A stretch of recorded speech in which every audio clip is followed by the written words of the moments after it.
কিছু কষ্ট আছে যা চোখের পানি হয়ে ঝরে না, বুকের ভিতর নীরবে জমে থাকে। আর সেই কষ্টটা সবচেয়ে বেশি অনুভব করে একটা বেকার ছেলে। একটা বেকার ছেলেকে নিয়ে হাসি ঠাট্টা করা খুবই সহজ, কিন্তু তার বাস্তবতা বোঝা খুব কঠিন।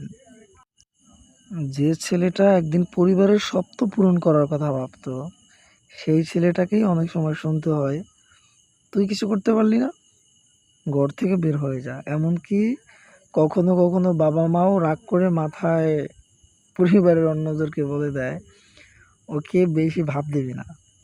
অথচ যে ছেলেটা উপার্জন করে, তার রাগেরও মূল্য আছে, তার কথার গুরুত্ব আছে।